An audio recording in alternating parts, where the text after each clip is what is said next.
Now, we've all heard of the term disability, whether it be mental or physical, and most of us know someone who is disabled. According to the United Nations, 10% of the world's population, that's about 650 million people, have a disability.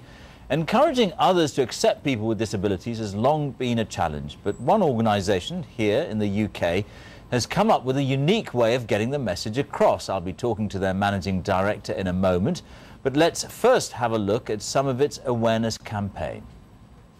Some people think because you have a disability, maybe you should be with someone with a disability, and it doesn't work like that. You can't help who you fall in love with. I think that if you're disabled, you can't have a love life. That's not true, though. One can have sex. I thought when we got together, I thought his mates are going to sly him, like, so, oh, look at him, he's got a girlfriend in a wheelchair. But they weren't like that at all. They were very nice to me, actually. Some people go, oh, look at that chair, and be all nice about it. But then I get these other people that go, look at that chair. Able-bodied people need to learn. If they've not met a wheelchair user, then they need to actually see a wheelchair with a person inside it and think differently about what they say about us people. Once kids find out you've got a disability, they will play on it forever.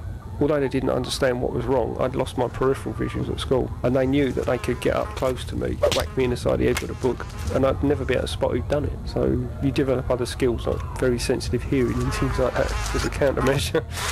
School wasn't particularly pleasant, but you learn to deal with it. I suppose we're meant to smile about it. The organisation behind the campaign is Leonard Cheshire Disability. Bryan Dutton is their Director General, and he's with me now.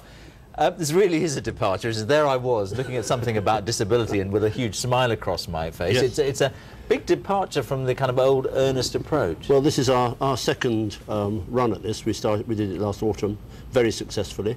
And what we're trying to do is to engage people by using humour. This is a sensitive subject. It's not one that you can lecture about or hector or dictate to people. It's not one you can use shock or victims, because it's a sensitive issue. So we're using humour. You say that, but I mean, people have tried to use, perhaps not shock, but I mean, I've certainly seen some ads in newspapers here which actually kind of quite stark photographs of people with disabilities or birth defects, for example, and wanting to collect money. Are you saying that's actually counterproductive? We're saying that we feel that we want to achieve a long-term cultural change, and that we'll do that better by using humour to engage people, then having a serious message that underlines it, makes them think, and then we hope get them to commit to change their own behaviour and their own attitudes. Now, this is something obviously that you're starting off here in Britain.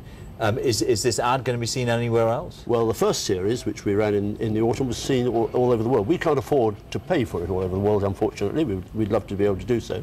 But I've seen it being used in schools in Africa. I've certainly been on Russian television, Japanese newspapers, South America, Middle East. So we have reached the world. Yes. And does the humour transfer globally? It transfers to a far greater extent than I ever thought possible. We're in 56 countries ourselves as Leonard Cheshire Disability, and I know that they are all using it, and in different ways. You can't put different language on the animation because it is in English, but you can put subtitles and it still works. All right, we're going to have to leave it there. Bryan Dutton, thank you.